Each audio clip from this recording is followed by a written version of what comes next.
Hello, welcome to video number 4 in our mini workshop series on community engaged learning for faculty and staff. My name is Laura Hill-Rao. I'm the director of the Civic and Community Engagement Office. And I'm Joy Garino, faculty coordinator for service learning and professor of dance.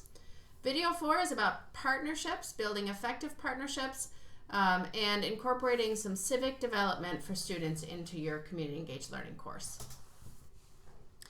Reciprocal partnerships are critical in a service learning situation. You can see down at the bottom of this slide where we emphasize the hyphen between service and learning, and that is to make sure that the work, the project, the program, whatever it is that you're developing is mutually beneficial for students and the community partners, and that the projects are responsive to community identified need and course content. So in that way, it's a collaborative effort. Partnerships from a faculty perspective. What makes a partnership successful? Well, we all have partnerships in a variety of aspects of our lives, and I'm going to ask you to just think for a second, what do you need? What do you think your partner needs, whether that be professionally or in friendships even? What makes things work for you? For me, specifically for partnerships in service learning, I know that I want my students to be able to connect the course content to the service learning project. So academically, it's assisting with their learning. But I also want them to get a experience from this that would be, I don't know, sometimes students refer to it as life-changing. So they learn from their community partners from the experience and feel great about what they have to offer. So our community partners also have ideas about what makes a partnership successful, right? And when we establish reciprocal partnerships in any relationship with a community organization, we want to ensure that there's equal benefit. So our community partners have told us a whole number of things that some are listed up here, but really it's about outcomes for those community partners. They're able to reach more people, they're able to offer new services, they're able to bring new ideas and strategies to be effective. They're able to broaden their ability to meet community needs. And then really on the ground, one of the most important things that they say is that there's good communication. They're developing relationships that will last, and that communication with you as the faculty member, with the students is critical, and then with the campus and the office as well, in order to not just have it be a standalone one semester experience, but to build on that relationship each and every semester so that there's a long-term impact. Partnerships from a faculty perspective, what makes a partnership challenging? Again, thinking about our daily lives and how we collaborate with people in our lives, sometimes it's not easy and we struggle a little bit. I'm going to ask you to think about what are those things that can frustrate you at times, make those partnerships challenging. And I'll share that for me, what makes the partnerships challenging is when I feel like the communication is falling behind. We need to be respectful of the fact that with our academic calendar and the fact that the service learning experience is part of our assessment for the course, that things need to be timely so that we can give the information to our students to give them enough time to plan for the service learning project and make room in their very busy schedules, particularly our Buffalo State students. And so I know sometimes that when that communication breaks down, that can be a real challenge. Again, from the community partners perspective, communication, it's not top of the list, but I would say it's probably the most common thing we hear from. And from community partners as a challenge. And so, my advice there to people often is let's not assume anything, but we need to be in good, regular communication with our students, with the community partner, to ensure that things are going smoothly. And so oftentimes doing that in advance will prevent challenges down the road. Other challenges partners talk about is the academic calendar of a higher education semester-based effort, right? The short-term nature of each semester can be difficult for partners. When they just feel like they're building momentum with the students that they have, then it's time to wind down with the semester. So they've adjusted and are able to incorporate students in really good ways, but it is a regular challenge. I guess the other one I'll highlight here is faculty involvement, and that has to do with communication as well. But the community partners really value when a faculty takes the time out to visit in advance of the semester, during the semester when students are there. Maybe it's to do a wrap-up conversation at the end of the semester, but it demonstrates to the community partner and the students that this is meaningful to you, and that you're able to take a little bit of time out of your busy schedule to ensure that you can stop by. So some critical components, as we've addressed: communicate directly and frequently with your community partner. Laura and I both said that that's just critical, right? So recognition of assets, strengths, and challenges of each collaborator.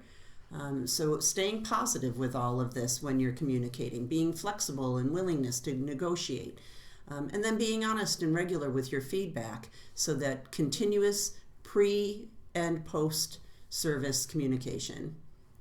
The second bullet there: organize and develop activities in advance. Plan things out. It will really help to make things successful. So, of course, the project activities must meet your curricular goals and must meet the community partner needs. Sharing student reflections and feedback at the end of the semester is going to help you plan for the following semester. And then celebrate your collaboration. It could be through our celebration of community engagement and maybe an award nomination, or it could simply be a sit-down coffee to say that worked really well, and to organize and plan for the next semester. And all of that communicating and planning helps you to identify supportive infrastructure in each partner's organization. The college certainly has something to bring to the table, as does the community partners organization. And in addition, if you need, as we've talked about numerous times, support from the Civic and Community Engagement Office, we're here. So a few other practical tips. Like we said, we encourage you to visit the community partner with your students at the beginning of each semester and throughout the semester if possible. But minimally try to go with the students the first time. It demonstrates the value you have in that relationship. Conduct in-person check-ins as needed. What's working well in the partnership? And how do you adjust that if it's not working well, right? What expectations do you have, and what hasn't been met so far? Again, this all has to do with communication and staying on top of things and adjusting as you're moving along. It needs to be flexible. And along with that flexibility, being able to revise the activities if necessary. It can be challenging in the middle of the semester, but sometimes just some minor adjustments can get everything back on track and keep everyone satisfied and successful. So going back to our taxonomy, where reciprocal partnerships are there, again, the arrow moving from left to right, the light shades to the darker shades. Students conduct their community activity in support of their community partner goals, right? So they understand what the goals are of the community partner, and as they're building their service learning project, they keep those goals in mind.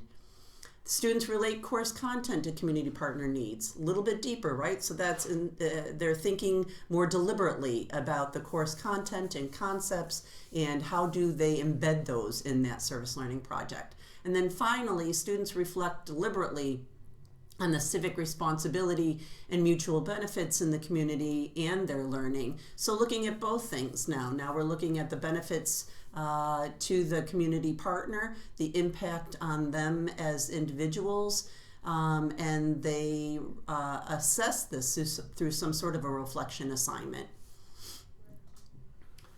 So just to transition from partnerships to civic learning, we want to recognize that there's some variety, as we talked about different definitions of civic engagement.